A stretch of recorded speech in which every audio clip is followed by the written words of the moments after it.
আসসালামু আলাইকুম ওয়া রাহমাতুল্লাহি ওয়া বারাকাতুহু। আলহামদুলিল্লাহ ওয়াসসালাতু ওয়াসসালামু আলা রাসূলিল্লাহ ওয়া বা'দ।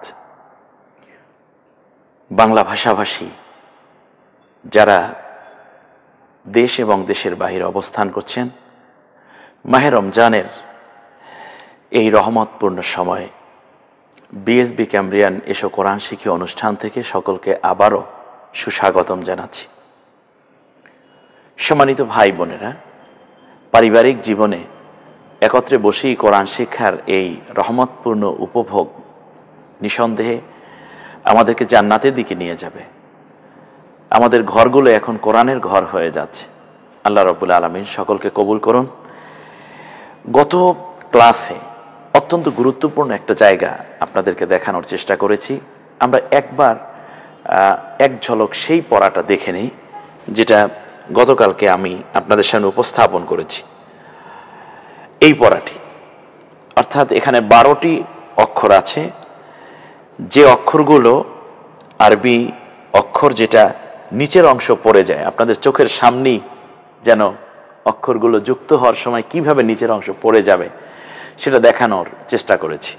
আরেকটি শব্দ আমি বলেছি কালো মাথা, হরফটির নাম আইন, আর আইনের উপরে এক নুক্তা দিলে গইন হয়ে যায়। এখান থেকে আমরা যে বিষয়গুলো জানলাম সেরকম হরফগুলো এই। মূল বিষয় হচ্ছে আপনি হরফগুলো চিনেন কিনা। এবারে আমি সরাসরি স্লাইডের মাধ্যমে আপনাদেরকে আরও একটু ভেঙে ভেঙে দেখানোর চেষ্টা করব ইনশাআল্লাহ। নবম ক্লাসে অষ্টম ক্লাসের সেই পড়াগুলোকে প্র্যাকটিস করার আগে একটা কবিরা গুনার সাথে আবার পরিচিত হয়ে নেই। জীবন থেকে একটি গুনাহ থেকে বাঁচার জন্য, আবার নিজেকে উজ্জীবিত করার জন্য এখনই নিয়ত করে বসি। কাবিরা গুনাহটা হচ্ছে আত্মহত্যা করা। আত্মহত্যা হচ্ছে জঘন্যতম হত্যা। অন্যকে হত্যা করলে হত্যাকারী, আর নিজেকে নিজে হত্যা করলে দুইটা গুনাহ। হত্যা একটা, এবং নিজের আল্লাহ তাআলার স্বাধীনতার উপরে হস্তক্ষেপ করা, দুইটা গুনায় আত্মহত্যাকারী গুনাহগার। লা তুলকু আইদিকুম ইলা তাহলুকা, তোমাদের হাতগুলোকে হত্যার জন্য প্রসারিত করো না। ওয়ালা তাকতুলুন নাফসাল্লাতী হারামাল্লাহু আলাইহি ইল্লা বিল হক, তোমরা নিজেদেরকে নিজেরা হত্যা করবে না। আল্লাহ রাসূল সাল্লাল্লাহু আলাইহি ওয়াসাল্লাম আত্মহত্যাকারীদের জানাজা পড়াননি, এবং সব মাযহাবই একটা কথা বলেছে, আত্মহত্যাকারীর জানাজা প্রকাশ্যে হবে না, উল্লেখযোগ্য কোনো ব্যক্তি তার জানাজা পড়াবে না। অতএব এই আত্মহত্যা থেকে আল্লাহ আমাদেরকে হেফাজত করুন, এবং আত্মহত্যার মানসিকতা থেকে আল্লাহ যেন আমাদেরকে পরিত্রাণ দান করেন। চতুর্থ স্তর লাল অংশটুকু শুধু বাকি থাকবে। প্রথম দৃশ্য আমরা দেখিত, এই হরফগুলো অলরেডি ইতিমধ্যে আমি যা পড়িয়েছি সেটা কি আবার একটু ভিন্ন আঙ্গিকে আপনাদের সামনে উপস্থাপনার চেষ্টা। হা জিম খ, সিন শিন, সদ দদ, আইন গইন, ফা কফ লাম, এখানে 12টি হরফ রয়েছে। আমরা চলে যাই এরপরে কি কাজটা করতে হয় আমাদের, সেটা হচ্ছে দ্বিতীয় দৃশ্যে যুক্ত হওয়ার সময় এই অংশটুকু থাকবে, এই লাল অংশটুকু, নিচের অংশটুকু পড়ে যায়। তৃতীয় দৃশ্যটা কি রকম হবে, এখান থেকে নিচের অংশটুকু পড়ে গেলে কেবল এই অংশগুলোই থাকে, যেটা আমি আপনাদেরকে গতকালকে লিখে দেখানোর চেষ্টা করেছি। এই জাস্ট আর কি, আর কিছু না। এরপরে আমরা কাঙ্ক্ষিত অক্ষরের গোল দাগ দিন এবং পূর্ণ শব্দ তিলাওয়াত করুন। একটা চমৎকার পড়া এটা। তার আগে আমরা একটা কবিরা গুনার সাথে আবার পরিচিত হই। নারী পুরুষের ন্যায় এবং পুরুষ নারীর ন্যায় পোশাক পরিচ্ছদ ও বেশভূষা ধারণ করা, এটা কবিরা গুনাহ। পুরুষেরা কানের দুল পরছে, গলায় চেইন পরছে, হাতে চুড়ি পরছে। নারীরা চুল কেটে ছোট করছে, পুরুষের মতো শার্ট গেঞ্জি প্যান্ট পরছে। পুরুষ না নারী অনেকক্ষণ অবজারভেশন ছাড়া বোঝাই যায় না, হারাম। নারী নারীর মতোই থাকবে। ওয়ালাইসা যাকারু কাল উনসা, আল্লাহ কোরআনে বলছেন নারী পুরুষের ন্যায় হতে পারে না, পুরুষ কোনোদিন নারীর ন্যায় হতে পারে না। সরাসরি চলে আসি, এটা ছিল হা, এই হলো হা, এই অংশ পড়ে যাবে, শেষে এইভাবে হবে। এখন আপনার কাজ হচ্ছে শুধু হাটাকে আইডেন্টিফাই করা। হার সাথে আলিফ আছে, হার সাথে ওয়াও আছে, হার সাথে ইয়ে আছে, মিম হা দাল আছে, তোয়া হামজা হা আছে। শেষ অক্ষরে আসলে সেটা পূর্ণ অক্ষরই হয় বিধায় শেষটা নিয়ে আবার কোনো টেনশনই নাই। আর এ পদ্ধতিতে টেনশনের কোনো সুযোগও নাই। শুধু দেখা, পড়া, নিজেকে কোরআনের তিলাওয়াতকারী হিসেবে উপযুক্ত করে গড়ে তোলা। এরপরে চলে আসলাম এই হলো আপনার চূড়ান্ত পড়াটা এরকম হবে। ব্যাস, এরপরে আমরা জিমকে এভাবে সাজিয়েছি, বারবার দেখানোর চেষ্টা, আর কিছু না। আপনি শুধু চেষ্টা করুন জিম কোনটা আইডেন্টিফাই করুন। আর যদি আপনি বেশি ভালো স্টুডেন্ট হিসাবে নিজেকে গড়ে তুলতে চান তাহলে পুরো হরফগুলোই বলার চেষ্টা করুন, তার কারণ কোনো হরফই এখন আর বাকি নেই যা আপনি শিখেননি। অতএব দেখুন এখানে তা, জিম, বা, ওয়াও, ব্যাস এভাবেই চলবে। এবার খেয়াল করুন এর মধ্যে খ কোনটা আপনি বলতে পারেন? খ, এটাকে আমি কিন্তু 3টা হরফ বানাতে পারি। এখন খ আছে, নুক্তাটা মুছে দিলি এটা হা হয়ে যাবে, আবার এই নুক্তাটা নিচে দিলি জিম হয়ে যাবে, ঠিক না? 3 in 1 আমরা একত্রে পড়েছি, হা জিম খ। আবার দেখুন সিন, সিনটাকে আপনি দেখুন নিচের অংশ, প্রথমে সিনটা এরকম ছিল, এখন যুক্ত হবে বিদায় সে প্রস্তুতি নিয়ে ফেলেছে অলরেডি। দেখুন লাল অংশটুকু রেখে কালো অংশটুকু পড়ে যাবে, এরপরে হচ্ছে এই অংশটুকু শুধু থাকে। এখন আপনি আইডেন্টিফাই করুন সিন কোনটা। দেখছেন সিন, দেখুন অলরেডি সে বড় একটা শব্দ তৈরি করে ফেলেছে, চিন, জিম, দাল, তোয়া, সিন, মিম। এরা যদি চাইতো যে আমরা আলাদা আলাদা থাকবো তাহলে কোনোদিন আয়াত তৈরি হতো না, কোনোদিন শব্দ তৈরি হতো না।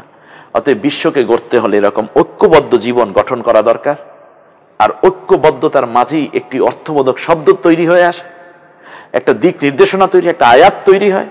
আর এই ঐক্যবদ্ধ হতে গেলে স্যাক্রিফাইস মাইন্ডের হতে হয়। এটাই আমাদের সব অক্ষরগুলো আমাদেরকে সেটাই শিখিয়ে গেল। আলহামদুলিল্লাহ, আপনারা মনে হয় সব পড়তে পারছেন। সিনগুলো দেখুন, আগে সিনগুলো আইডেন্টিফাই করুন এবং তার সাথে অন্য হরফগুলো, জোয়া, হামজা, সিন, তোয়া, সিন, মিম, সিন, জিম, দাল, এমনি করে করেই আমরা সব হরফগুলো। শিন, সিনের উপরে 3 নুক্তা দিলেই তো শিন হয়ে যায়। এর মধ্যে শিন কোনটা? সিনের উপর 3 নুক্তা দিলে শিন। শিনের পরে অন্যান্য যে অক্ষর আছে সবগুলোই আপনাদের পারার কথা না? একটু দেখুন, বা, শিন, তা, শিন, মিম, দাল। আমি এই জায়গাটা খুব কাছে এনে দেখানোর চেষ্টা করেছি। এখানে দেখুন, এটা হলো সা আর এটা হলো শিন। তাহলে পার্থক্যটা কোথায়? এর আগে কিন্তু বহু প্র্যাকটিস আমরা এভাবে করিয়েছি, তো এরপরও একটু দেখাই। 2টা হরফ, এটা হলো একটা দাগের উপরে 3টা নুক্তা, অ্যাটলিস্ট এটা হলো সা, আর 3টা কোড। এখানে দেখুন, এখানে 3টা দাঁত রয়েছে, এর উপরে 3 নুক্তা, এটা হলো শিন। তাহলে 3 নুক্তার মিল হলো সা এবং শিনের মিল হলো 2টা হরফের উপরেই 3টা করে নুক্তা, আর অমিল হলো 1 দাগের উপরে 3 নুক্তা আর 3 দাগের দাঁতের উপরে 3 নুক্তা। অতএব এই পড়াটা যেন একটু মনে থাকে, আশা করি আপনারা পারবেন ইনশাল্লাহ।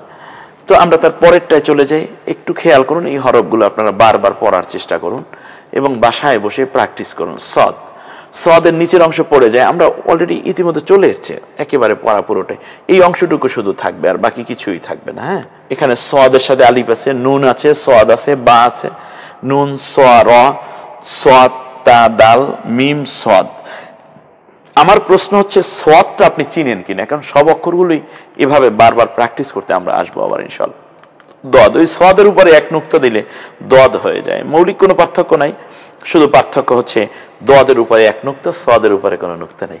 আশা করি এটাও আপনারা বুঝতেছেন। তা, দোয়াত, নুন, দোয়াত, লাম, দোয়াত, মিম, নুন, জোয়া, নুন, দোয়াত। একটু এই জায়গাটায় একটু আমি দেখাতে চাই আপনাদেরকে।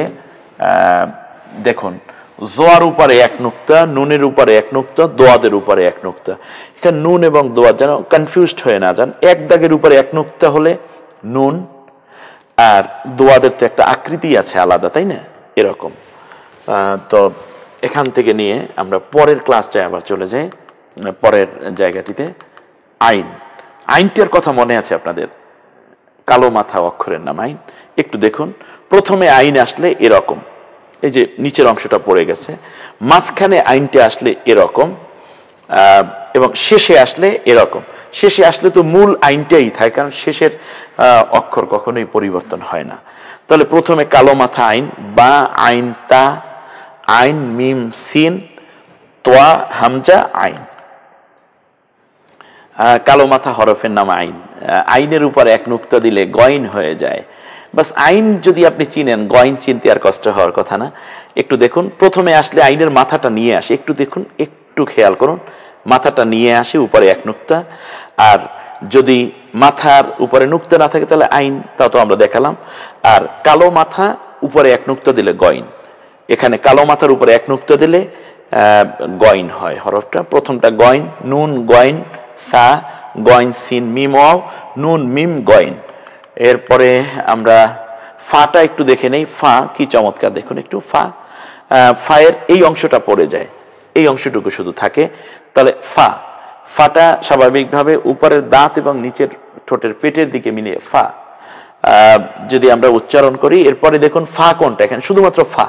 একেবারে নিকট থেকে একটা জিনিস আমি আপনাদেরকে দেখানোর চেষ্টা করি, সেটা হচ্ছে এখানে এই জায়গাটা একটু দেখুন, সিমিলারিটি এবং আনসিমিলারিটি।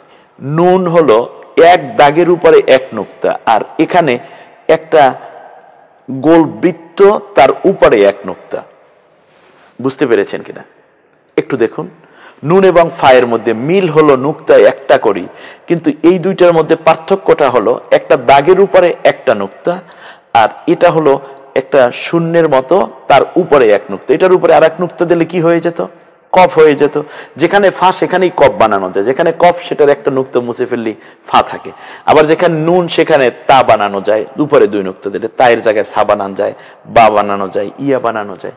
সেটা যাই হোক, এখন ফা এবং নুনের দুইটা একটু কাছাকাছি এনে দেখার চেষ্টা করুন যে দুইটার মধ্যে মিল কি এবং অমিলটা কি। মিল হলো এক দাগের এক নুক্তা দুইটা, আর অমিল হলো এক দাগের উপরে এক নুক্তা। এটা হলো এই গোল দাগ দিয়ে তার উপরে এক নুক্তা, কারণ ফায়ের ফা তৈরি করার জন্য এইরকম একটা বডি দরকার ছিল। ফায়ের প্রথমে আসলে এরকম হবে ফাটা যুক্ত, আর মাঝখানে আসলে এরকম হবে। এটা মূলত আমরা যতই মনে করি যে অনেক পার্থক্য, মনে হয় না, কোনো পার্থক্যই না, বরং একেবারেই পুরো মিল। এর মধ্যে আমরা চেষ্টা করব যেটা, সেটা হচ্ছে ফাটা আইডেন্টিফাই করা। ফা ফা ফা, ফাটাকে আপনি আইডেন্টিফাই করুন। এরপরে কফ তো একই রকম, ব্যাস। তা এবং কফের মধ্যে একটা দারুণ মিল আছে বিধায় আমি আপনাদেরকে খুব নিকট থেকে নিয়ে একটা জায়গা একটু দেখাতে চাই। যেমন ধরুন এই হরফটা একটু ধরে নিই আমরা এখান থেকে, যদি একটু বড় করে দেখাই আপনাদেরকে, তাহলে এখানে যেমন ইয়া, এর নিচে হলো দুই নুক্তা, কফ হলো এই জায়গায়, আর তা হলো এইটা। তা আর কফ এবং ইয়া, এই তিনটা জায়গায় স্টুডেন্টরা খুব এই মানে একটু বিব্রত হয়ে পড়ে যারা প্রথমে পড়তে আসেন। দেখুন তা এবং কফের মধ্যে মিলটা কি, এক দাগের উপরে দুই নুক্তা, এটা হলো তা, আর এই কফের উপরেও দুই নুক্তা, কিন্তু অমিলটা দেখেছেন, এটা একটা মাথা আছে। যেমনটা আমরা আরেকটু লাল কালির লেখা যদি দেখাতে চাই, তাহলে দেখুন কফের আকৃতিটা এবং তায়ের আকৃতিটা এক না, কিন্তু যেমনটা এখানেও আমরা একটু ভালো করে দেখার চেষ্টা করতে পারি এটা। আর একটা বিব্রত হয় ওই জায়গায় স্টুডেন্টরা, যে কখনো তাকে কফ বলে ফেলে অথবা ইয়াকে তা বলে ফেলে। সেজন্য আমরা চেষ্টা করেছি যাতে করে ইয়াকে এখানে এনে একটু দেখানো যায়। সেজন্য এখানে একটু দেখেন, ইয়ার নুক্তা থাকে সবসময় নিচে দুইটা, তায়ের নুক্তা থাকে এই দাগের উপরে দুই নুক্তা, যেমনটা এ আছে, এই আছে, এই। আর কফ হলো একটা মাথা, তারপরে তার উপরে দুই নুক্তা। এরপরে আবার লামটা একটু দেখি। লামের ব্যাপারে আমি আগেও কথা বলেছি এবং এখনো বলছি, সেটা হচ্ছে লাম শেষবারে আসলে আপনি দেখতে কোনোই অসুবিধা হবে না, কারণ শেষবারে বোঝা যায়। এখানে তিনটা হরফ আছে, ফা আইন লাম, এর মধ্যে লাম কোনটা আপনি শুধু সেটা আইডেন্টিফাই করেন। আপনাদের সুবিধার জন্য প্রথম দিকে আমি লামটা অলরেডি দিয়ে অন্য কালি ব্যবহার করেছি, যেমনটা লাল কালি এখানে আছে, এটা লাম, এরপরে এটা লাম, এটা লাম, এটা লাম, এটা লাম, শেষেরটা লাম। এই তো সামনে হরফের সাথে যদি মিশে যায় সেটা লাম হয়ে যাবে। এখন আমরা প্রত্যেকটা হরফ পড়ে নিতে পারি, যেমন ইয়া লাম মিম, আলিফ লাম মিম, ফা লাম মিম, লাম কফ লাম আলিফ, ফা আইন লাম, ওই যে কালো মাথা আইন। এরপরে আমরা আরেকটু প্র্যাকটিস করি। তো তার আগে একটা কবিরা গুনাহ ফাঁকে আরেকটু দেখে নেই। একটা নতুন পর্ব যেহেতু এসেছে, এখানে ঘুষ গ্রহণ কিংবা ঘুষ প্রদান দুইটা কবিরা গুনাহ। নবীজি বলেছেন ঘুষ গ্রহীতা এবং ঘুষ দাতা দুইজন জাহান্নামী। ঘুষ মুক্ত একটা দেশ গঠন করুন। এই 8টা হরফ সামনের এসে, অর্থাৎ আপনি তো আরবি সবসময় আমরা ডান দিক থেকে পড়ি বলি, ডান দিক থেকে এসে বাম দিকে কোনো হরফের সাথে টাচ হয় না, যার কারণে এই 8টা হরফ আপনি কোরআনের মধ্যে চেনা একেবারেই। যে আজকেই একটা কোরআন, একজিল কোরআন আপনি খুলে বসুন না, দেখবেন আপনি এই হরফগুলো চেনা আপনার জন্য সহজ। আপনি হরফের মধ্যে এটা কি বলে, আপনি আরবিতে তো জের জবর পেশ জজম তাসদিদ জাতি এগুলো বাদে আজকেই আপনি প্র্যাকটিস শুরু করুন এবং কোরআন খুলে পৃষ্ঠার মধ্যে অক্ষরগুলো শুধু চেনেন কিনা আপনি সেটা দেখুন। অক্ষরগুলো শুধু হরফগুলো আপনি চিনেন কিনা সেই দিকে খেয়াল করেন। যদি ওটা পারেন ওকে, আপনি সফল। আশা করি আপনারা পারবেন। আলিফ, দাল, জাল, র, ঝা, ওয়াও, গোলতা, ইয়া, এই হরফগুলো দাল সামনের দিকে টাচ হয় না, অতএব জালও হবে না, কারণ দাল জাল ওটা প্যাকেজের জিনিস। এরপরে র, ঝা, র কখনো সামনের হরফের সাথে টাচ হয় না, অতএব এটা ঝাও হবে না। এরপর ওয়া, তা, ইয়া। এটা কিভাবে হয় আমরা একটু দেখানোর চেষ্টা করেছি এখানে। যেমন দেখুন আলিফ, আলিফ সামনে কিন্তু মিলে না, খেয়াল করেছে, আর সামনে যায়নি, ওই পর্যন্তই শেষ এই। এরপর দাল, দালের সাথে অন্য কিছুই কোনো হরফই আর মিশবে না, এভাবে লেগে যাবে না। হ্যাঁ, সুতরাং এটা দেখলেই চেনা যায়, এগুলো সবসময় বড় হাতের অক্ষর মুকত্তা হাতের মতোই থাকে। এরপরে জাল, এই দেখুন জাল কোনো জায়গায় আর টাচ হয়নি সে, এটাই তার নিয়ম। এরপর র, র এর পরে আপনি কোনো অক্ষর টাচ করলে রই থাকে না, ওটা চেনাই যাবে ওটা কি অক্ষর, এটা মিশে না, কখনোই মিশে না। ওয়াও তার সামনের হরফের সাথে মিশে, জোয়া, মিম, ওয়াও, এই হরফটা যেমন তোয়া তায়ের সাথে মিশেছে, দেখছেন একেবারে মিশে এসেছে না, একই স্রোত ধারায়, কিন্তু তায়ের সাথে সামনে আর কিছু মিশবে না। ইয়াটার সামনে যদি কোনটা মিলে যায় তাহলে ইয়াকে 2 নুক্তা দিয়ে প্রকাশ করা হয়। এটাই জাস্ট এটা বোঝানোর জন্য একটা ছোট্ট জায়গা ছিল। এই হরফগুলো উভয় দিক থেকে মিলে, বা এটা সামনের দিক থেকেও মিলবে, পেছনের দিক থেকে, পেছন দিক থেকে এসেও শব্দ তৈরি করবে, সামনেও বেশ হরফ যোগ হয়ে যাবে তার। তা, সা, হা, জিম, খ, সিন, শিন, সদ, দদ, ত, জ, আইন, গইন, ফা, কফ, কাফ, লাম, মিম, নুন, ইয়াটা মিলবে। আচ্ছা আমরা এরপরে উদাহরণটায় যাই। এই ইয়াটা মিলবে, যেমন নুন, দেখুন একটু চিনেন কিনা, নুন দেখছেন তা মিশেছে, সামনেও মিশেছে, এরপরে এগুলো সামনে মিশে, এগুলো হা, সিন, জিম, সদ, দদ, এরপরে খ, শিন, দদ, তোয়া, জোয়া, আইন, গইন, ফা, কফ, কাফ, লাম, মিম, নুন, হা, ইয়া, বা, আলিফ। শিক্ষার্থী ভাই বোনেরা, বলতে বলতে আমরা একটা চমৎকার জায়গায় চলে এসেছি।